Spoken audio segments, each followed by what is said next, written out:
Hello बच्चों, आज ये काफी important chapter electrochemistry class 12th का ये 3 चैप्टर है इलेक्ट्रोकेमिस्ट्री। और सबसे पहले इसमें हम लोग डिस्कस करेंगे इलेक्ट्रोलाइट्स एंड नॉन इलेक्ट्रोलाइट्स। तो इलेक्ट्रोलाइट्स क्या है, सबसे पहले हम समझेंगे व्हाट इज इलेक्ट्रोलाइट्स। तो जैसा कि नेम से ही क्लियर है, इलेक्ट्रोलाइट्स ऐसे सब्सटेंस होते हैं जो एक्वस सॉल्यूशन में वाटर में डिसॉल्व करने पर पॉजिटिव आयन और नेगेटिव आयन में ब्रेक हो जाते हैं। तो डिफिनेशन आप दे सकते हैं कि those substances which are dissolved in water then they are dissociated into its opposite ion which means cation and anion. ऐसे सब्सटेंस जिनको कि वाटर में घोलने पर, वाटर में डिसॉल्व करने पर कैटायन और एनायन, पॉजिटिव आयन और नेगेटिव आयन में ब्रेक हो जाते हैं, इलेक्ट्रोलाइट कहलाते हैं। जैसे कि ये इलेक्ट्रोलाइट का जो एग्जांपल है, इलेक्ट्रोलाइट्स में ये आपका आ जाएगा NaCl, नमक जो आप खाते हैं, ये Na+Cl- में ब्रेक हो जाएगा। ये CaCl2 कैल्शियम कार्बोनेट है, ये ब्रेक हो जाएगा। या ये कैल्शियम क्लोराइड है और ये कैल्शियम कार्बोनेट Ca2+ CO3 2-। ऐसे ही जैसे सल्फ्यूरिक एसिड है 2H+ SO4 2-। या फिर जो आप विनेगर सिरका खाते हैं CH3COOH, तो इसको अगर आप ब्रेक करेंगे तो CH3COO-H+। तो इलेक्ट्रोलाइट जो होते हैं, इलेक्ट्रोलाइट ऐसे सब्सटेंस होते हैं और जनरली जो आयनिक कंपाउंड है, जो पॉजिटिव आयन नेगेटिव आयन से मिल करके बना है, सारे के सारे आयनिक कंपाउंड इलेक्ट्रोलाइट्स होते हैं। इनको वाटर में डिसॉल्व करने पर ये पॉजिटिव आयन और नेगेटिव आयन में ब्रेक हो जाते हैं। अब देखिए कौन से आयनिक कंपाउंड है जो मेटल और नॉन मेटल से बना हुआ है। तो all ionic compounds are known as electrolytes. जैसे आयनिक कंपाउंड्स,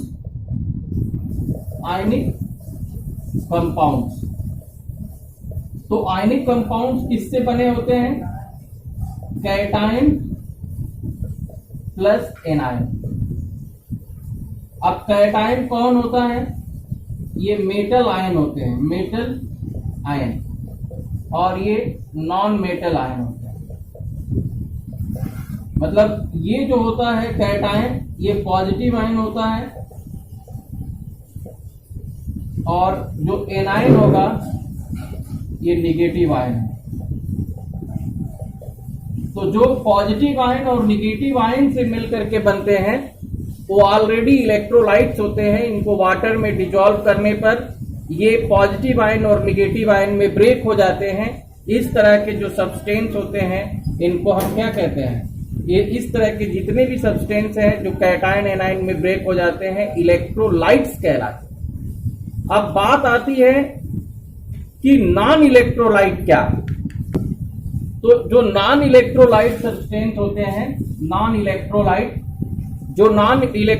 का डिफिनेशन क्या है कि those substances which are dissolved in water then they are not dissociated into cation and anions are called non electrolyte.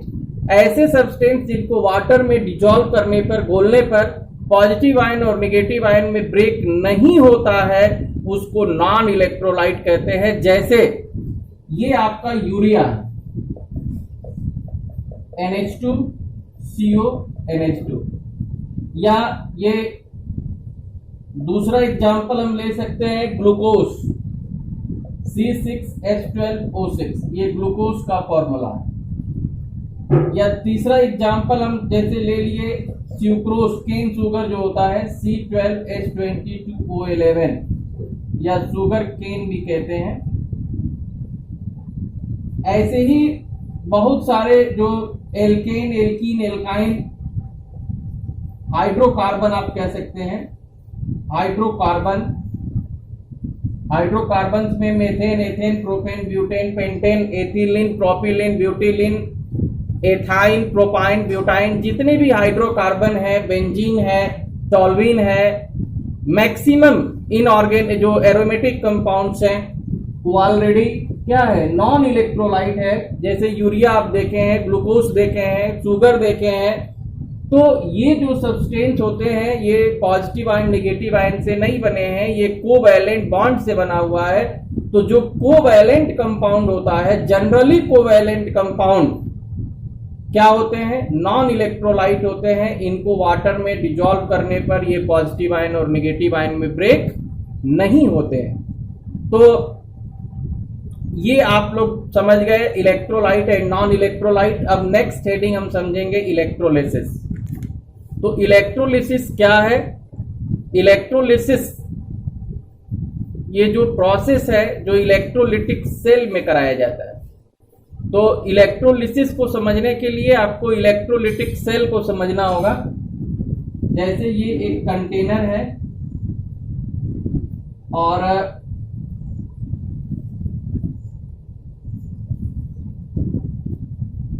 ये दो मेटल इलेक्ट्रोड है, एक positive ये नेगेटिव है। ये एनोड हो गया, ये कैथोड है, और ये है aqueous solution of any electrolyte. अब यहां पे हम ले लेते हैं NaCl। कोई भी इलेक्ट्रोलाइट हो सकता है, तो हमने क्या ले लिया, NaCl ले लिए। अब इसके बाद इसमें आप इलेक्ट्रिसिटी फ्लो कराएंगे। ये एक्वस सॉल्यूशन ऑफ इलेक्ट्रोलाइट में जब हम इलेक्ट्रिसिटी फ्लो कराते हैं तो इसका मैकेनिज्म क्या है, when electricity is passed through metal electrode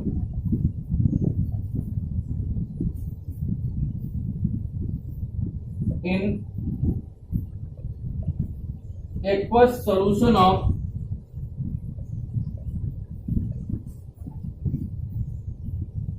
electrolyte, then electrolyte is dissociated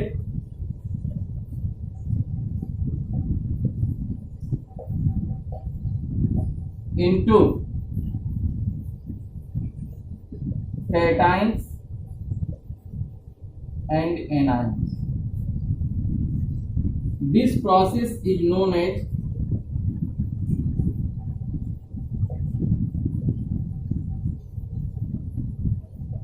electrolysis. जब हम किसी भी इलेक्ट्रोलाइट के एक्वस सॉल्यूशन में जब इलेक्ट्रिसिटी पास कराते हैं तो इलेक्ट्रोलाइट पॉजिटिव आयन और नेगेटिव आयन में ब्रेक हो जाता है। इसी प्रोसेस को हम इलेक्ट्रोलिसिस कहते हैं। और जो सब्सटेंस है उसको इलेक्ट्रोलाइट यानी कि जो कैटायन एनायन में, तो सब्सटेंस टू इलेक्ट्रोलाइट है। और उसी का जो एक्वस सॉल्यूशन है उसको इलेक्ट्रोलिटिक सॉल्यूशन कहते हैं या एक्वस सॉल्यूशन ऑफ इलेक्ट्रोलाइट कहते हैं। तो अगर ये पॉजिटिव जैसे NaCl है, तो अब यहां पर मैकेनिज्म आप समझिए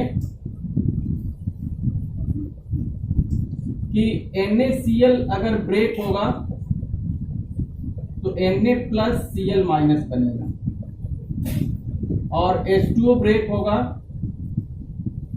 तो ये 2H+, ये भी 2 मोल आप ले लीजिए, 2OH-। तो आर्हेनियस रूल क्या है कि जो ये एनायन है ये पॉजिटिव इलेक्ट्रोड की ओर जाते हैं, जो निगेटिव आयन है पॉजिटिव इलेक्ट्रोड की ओर, और जो पॉजिटिव आयन है वो निगेटिव इलेक्ट्रोड की ओर जाएगा। तो एट एनोड, एनोड पे क्या होगा, 2Cl माइनस Cl2 के रूप में चेंज हो जाएगा। ये ऑक्सीडेशन होता है।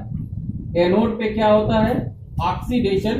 इसको याद रखने के लिए आप ये याद रख सकते हैं एनॉक्स, ऑक्सीडेशन एट एनोड। और एट कैथोड, कैथोड पे क्या होता है कि 2H प्लस इसी इलेक्ट्रॉन को गेन करके ये H2 बन जाता है, और 2Na प्लस 2OH माइनस ये 2NaOH बन जाता है। तो ये जो कंप्लीट रिएक्शन इसका आप सम कर देंगे, 2NaCl प्लस 2H2O और इलेक्ट्रोलिसिस, तो ये हो जाएगा Cl2 plus H2 plus 2NaOH। तो यहाँ पे एनोड पे डिपॉजिट हो रहा है Cl2 और यहाँ पे डिपॉजिट हो रहा है H2। अब देखिए, इसी पर फैराडे ने अपना रूल दिया था कि ये जो सब्सटेंस डिपॉजिट हो रहा है ये किस पर डिपेंड करता है, ये कितनी क्वांटिटी इलेक्ट्रिसिटी पास की गई है। जितना ज्यादा इलेक्ट्रिसिटी पास होता है उतना ही अमाउंट ऑफ सब्सटेंस ज्यादा डिपॉजिट होता है। तो इसी पर फैराडे ने अपना फर्स्ट रूल दिया था। इसको समझते हैं। ये देखिए, ये एक इलेक्ट्रोलिटिक सेल है और इलेक्ट्रोलिटिक सेल में हम इलेक्ट्रिकल एनर्जी को केमिकल एनर्जी में कन्वर्ट करते हैं। पहले इलेक्ट्रिसिटी पास कराते हैं और फिर इसमें इलेक्ट्रोलिसिस का प्रोसेस होता है, कैटायन और एनायन में ब्रेक हो जाता है, और फिर जो ये कैटायन और एनायन है अपने अपोजिट इलेक्ट्रोड की ओर मूव करते हैं। अगर निगेटिव आयन है तो पॉजिटिव इलेक्ट्रोड पे, अब पॉजिटिव आयन है H+ तो निगेटिव इलेक्ट्रोड पे, और निगेटिव आयन इलेक्ट्रॉन को लूज करके मॉलिक्यूल्स या एटम के रूप में फ्री हो जाता है। उसी तरह से जो पॉजिटिव आयन है इलेक्ट्रॉन को गेन करके एटम या मॉलिक्यूल्स के रूप में फ्री हो जाता है। तो इसी पर हम लोग फैराडे फर्स्ट लॉ देखेंगे। तो फैराडे लॉ यही कहता है कि जितना क्वांटिटी ऑफ इलेक्ट्रिसिटी पास करेंगे उतना ही ज्यादा अमाउंट ऑफ सब्सटेंस डिपॉजिट होगा इलेक्ट्रोलिसिस के प्रोसेस में। तो इन the process of electrolysis, in the process of electrolysis the amount of substance which is deposited at each electrode is directly proportional to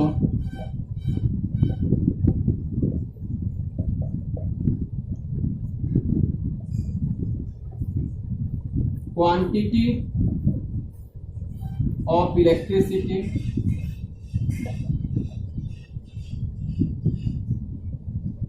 which is passed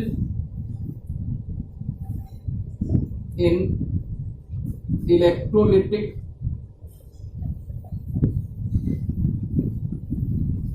solution। तो समझ लीजिए, in the process of electrolysis the amount of substance which is deposited at each electrode is directly proportional to quantity of electricity which is passed in the electrolytic solution. इसमें जितना आप electricity pass करेंगे उतना ही ज्यादा इस पर जो substance है वो डिपॉजिट होगा, ये इन्होंने कहा था। यानी कि अगर हम मान लेते हैं कि इसका जो अमाउंट है W है और क्वांटिटी ऑफ इलेक्ट्रिसिटी Q है, तो W प्रोपोर्शनल टू Q हो जाएगा, और एम्प्लाइज दैट ये प्रोपोर्शनल का साइन हटेगा तो ZQ आ जाएगा। Z क्या है? Z है electro chemical equivalent. Electrochemical equivalent है। और अब Z की वैल्यू कैसे निकालेंगे?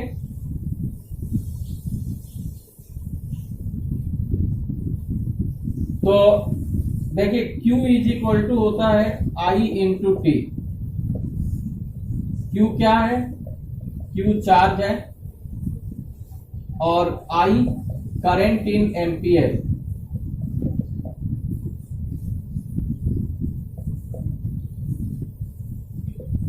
और T टाइम इन सेकेंड है, टाइम इन सेकेंड। और Z कैसे निकालेंगे? तो Z इज इक्वल टू होता है E अपॉन 96,500।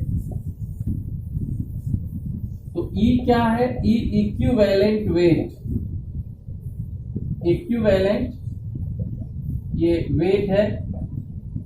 E कैसे फाइंड किया जाता है? तो E इज इक्वल टू होता है M अपॉन N फैक्टर। तो जो भी ये मोलर मास होगा और N फैक्टर क्या हो जाएगा? जैसे change in oxidation number, change in oxidation number. अभी न्यूमेरिकल करेंगे तो ये आपको क्लियर हो जाएगा कि कैसे इक्विवेलेंट वेट निकालते हैं।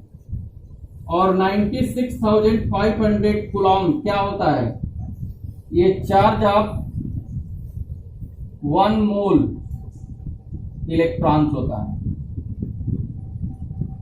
तो अगर आप फॉर्मूला बनाना चाहेंगे तो पहला फॉर्मूला, ये फर्स्ट फॉर्मूला बन जाएगा,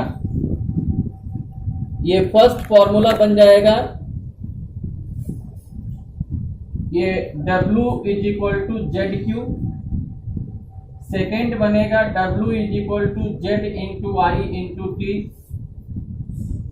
थर्ड बन जाएगा Z की जगह पे अगर E रख देंगे तो EQ अपॉन 96,500। अब फिर Q के प्लेस पर भी वैल्यू रख देंगे तो EIT अपॉन 96,500। और अगर एक फिफ्थ फॉर्मूला भी इसमें बना सकते हैं तो E के जगह पे आप मोलर मास रख देंगे तो ये N फैक्टर ये नीचे आ जाएगा इंटू 96,500। तो देखिए ये जो फॉर्मूला है ये आपको याद नहीं करना है। ये फैराडे का जो फर्स्ट लॉ है कि W प्रोपोर्शनल टू Q, यानी कि फैराडे ने कहा कि इन the process of electrolysis the amount of substance which is deposited at any metal electrode is directly proportional to quantity of electricity which is passed in the electrolytic solution। तो W proportional to Q हुआ, proportional का sign हटा, W is equal to ये ZQ हो गया और Q के जगह पे I इंटू T रख दिए तो एक दूसरा फॉर्मूला बन गया। Z के जगह पे E अपॉन 96,500 रख दिए और E के प्लेस पे M अपॉन N फैक्टर रख दिए तो ये फॉर्मूला और बन गया। तो ये जो फॉर्मूला बन रहा है ये डिफिनीशन से ही बन रहा है, कंसेप्ट आपको समझना है कि ये बन कैसे रहा है और इसी पर न्यूमेरिकल हम डिस्कस करेंगे। तो इस फॉर्मूले का जो यूज है होगा फैराडे फर्स्ट लॉ का जो न्यूमेरिकल अभी डिस्कस करेंगे, जो एनसीईआरटी का जो कई बार पूछा गया है। तो आइए देखते हैं। एक न्यूमेरिकल है और ये है कि if 0.1978 gram of copper deposited bye A current of 0.5 ampere in 50 minutes, calculate electrochemical equivalent of copper। तो सबसे पहले कोई भी न्यूमेरिकल प्रॉब्लम दिया है तो हम क्या करते हैं, हम ये देखते हैं कि इसमें दिया क्या हुआ है, गिवन। तो इसमें गिवन है ये मास ऑफ कॉपर है, मास ऑफ कॉपर यानी कि W की वैल्यू दी गई है और जो मोलर मास या एटॉमिक मास होता है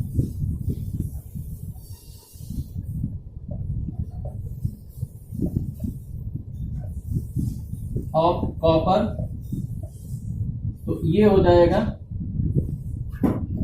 ये M इज इक्वल टू 63.55 ग्राम पर मोल। और कॉपर चूंकि Cu2+ है, 2 इलेक्ट्रॉन को गेन करके कॉपर बन रहा है, तो ये चेंज इन ऑक्सीडेशन नंबर, जिसको एन फैक्टर भी कहते हैं, ये 2 - 0 2 हो जाएगा। और क्या दिया है, और ये करंट दिया है आई, ये 0.5 एम्पियर है, और टाइम दिया हुआ है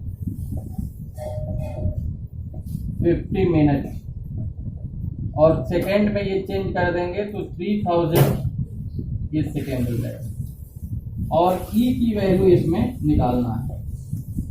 तो अकॉर्डिंग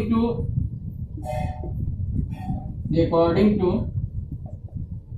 फैराडे फर्स्ट लॉ,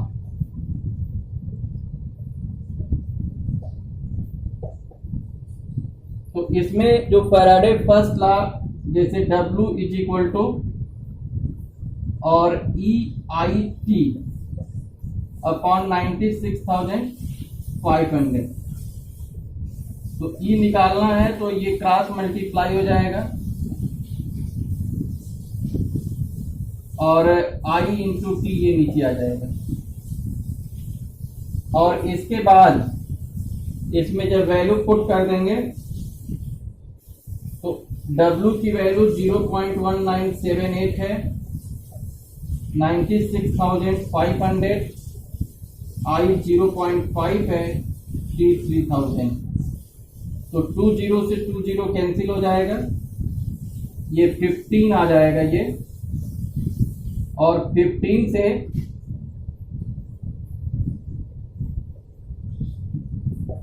ये 64.3, और जब मल्टीप्लाई कर देंगे तो ये 0.00039296 ग्राम आ जाएगा।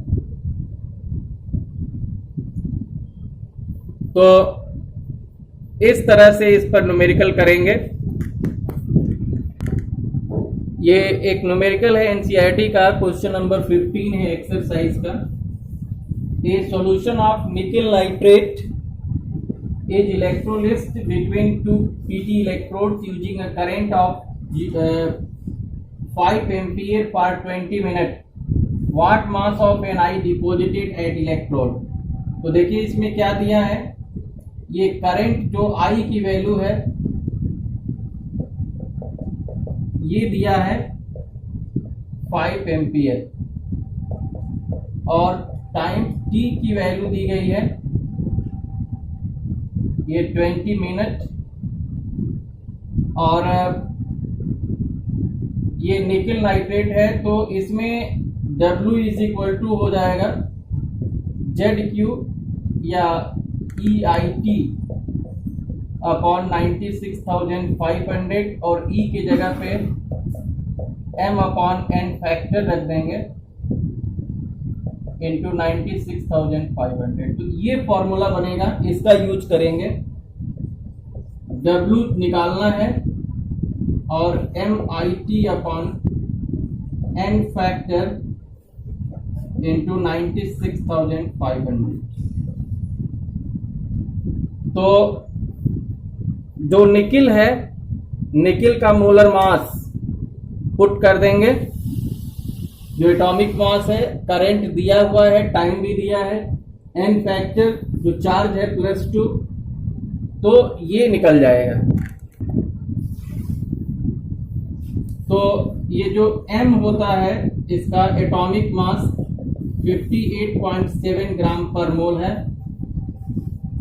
तो यहां रख देंगे 58.7। I की वैल्यू है 5, और T दिया हुआ है 20 मिनट है, इसको सेकेंड में चेंज कर दीजिए, और N फैक्टर 2 होता है क्योंकि Ni पर +2 चार्ज है, तो जो चार्ज प्रेजेंट है वही N फैक्टर है, और 96,500, तो 10, ये 20 से 20 कट गया, 2 से 2 कैंसिल हो गया, और 6 5 जा 30 हो गया, ये 30।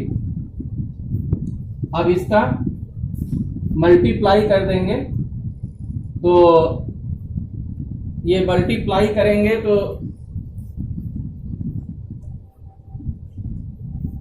और नीचे ये 965 है, तो 5 1 जा 5, ये 193 आ गया। तो ये टोटल जब आप इसको कैलकुलेट करेंगे तो इसका आंसर आ जाएगा ये 1.825 ग्राम। तो देखिए इसमें ऑलरेडी ये फॉर्मूला हमने प्रूव कर दिया था। एटॉमिक मास ये गिवन रहेगा, दिया रहेगा, आई भी दिया है, टी भी दिया है, एन फैक्टर जो चार्ज होता है, तो सारी वैल्यू मालूम है। डब्ल्यू कैलकुलेट करना है, आप एटॉमिक मास पुट कर दिए, करंट पुट कर दिए, टाइम पुट कर दिए, सेकेंड में चेंज कर दिए, एन फैक्टर 2 रख दिए और इस तरह से कैलकुलेट कर दिए, तो ये पता चल गया कि कितना उस पर निकल डिपॉजिट होगा। तो ये फैराडे फर्स्ट लॉ है। फैराडे फर्स्ट लॉ का यूज करके हम बता सकते हैं कि इलेक्ट्रोलिटिस के जो इलेक्ट्रोलिसिस का प्रोसेस होता है उसमें कितना अमाउंट ऑफ सब्सटेंस डिपॉजिट होता है। तो आइए नेक्स्ट देखते हैं।